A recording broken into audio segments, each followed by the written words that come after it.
छत्रपती संभाजीनगरची आहे। विवाहितेला घरात डांबून 17 चटके देण्यात आलेले आहेत। छत्रपती संभाजीनगरमधला संतापजनक हा सगळा प्रकार म्हणायला हवा।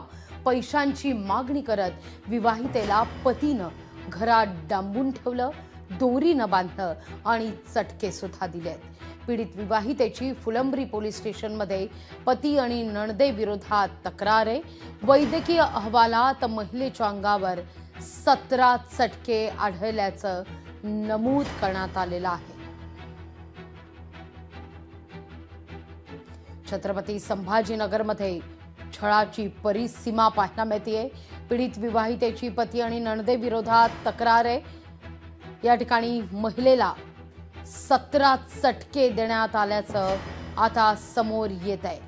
पैशांची मागणी करत विवाहितेला पतीनं घरात डांबून ठेवलं, दोरीनं बांधलं आणि 17 चटके सुद्धा दिलेले आहेत। या सगळ्या प्रकरणी आता मात्र फुलंब्री पोलीस स्टेशनमध्ये पती आणि नणदेविरोधात गुन्हा दाखल करण्यात आलेला आहे। या सगळ्याविषयी अधिक माहिती घेण्याकरता थेट जाऊया आपले प्रतिनिधी सचिन बडे यांच्याकडे। सचिन, अतिशय संतापजनक हा सगळा प्रकार म्हणायला हवा। कारवाई आता कुठवर पोहोचली आहे? लागवीचे आपण पाहताय महिलांवर होणारे अत्याचार आणि महिलांना होणारा त्रास हा अतिशय धक्कादायक बाब आहे, कारण हा कमी होत नाहीये। मात्र राज्यातील विविध ठिकाणी जर पाहिलं तर या घटना समोर येऊ लागलेल्या आहेत। छत्रपती संभाजीनगरातील फुलंब्रीमध्ये सुद्धा अशीच घटना समोर आलेली आहे।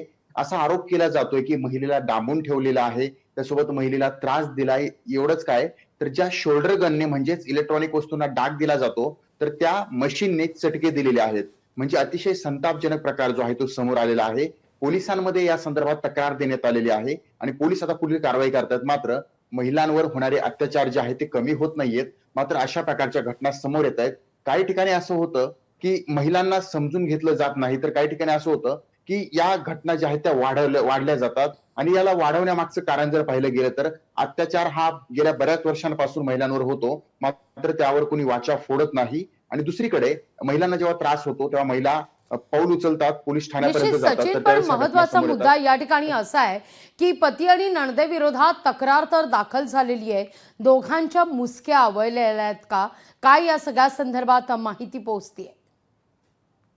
लागवीजी ज्यांनी ज्यांनी त्रास दिलाय, घरातील जे काही सदस्य आहेत, नातेवाईक आहेत, त्यांची काही नावं जी आहेत ते या प्रथम गुन्ह्यामध्ये दाखल करण्यात आलेली आहेत आणि त्यांच्यावर कारवाई जी आहे ते आता सुरू आहे। महत्वाचं म्हणजे कारवाईमध्ये जर पाहिलं गेलं तर त्यांच्यावर आता अटकेची कारवाई केली जाते का किंवा त्यांना ताब्यात घेतलं जातं का हे पाहणं महत्वाचं आहे। मात्र आणखी एक महत्वाचा प्रश्न या ठिकाणी उपस्थित होतोय की ह्या नातेवाईकांवर काय कारवाई केली जाणार। आता FIR मध्ये यांची नावं जी आहेत ती टाकण्यात आलेली आहेत आणि पोलीस जे आहेत ते आता पुढील तपास करत आहेत आणि महत्वाचं म्हणजे आणि हे जर दोषी आढळलेच तर त्यांच्यावर कारवाई देखील होणार आहे। पुढील तपास सुरू असल्या कारणाने पोलिसांनी सविस्तर माहिती दिलेली नाहीये। मात्र महत्वाचा हा मुद्दा देखील उपस्थित केला जातोय की घरातील नातेवाईकच आहेत जे त्यांना त्रास देत आहेत आणि हे त्रास देत असताना स्वतः विवाहितेनं हे फोटो जे आहेत ते समोर आणलेले आहेत। त्यामुळे हे समजतंय की विवाहितेला या घरातील सदस्यांकडूनच त्रास झालेला आहे। अगदी अगदी सचिन, तुर्तास धन्यवाद तुम्ही दिलेल्या एकूणाचे सविस्तर माहिती करता।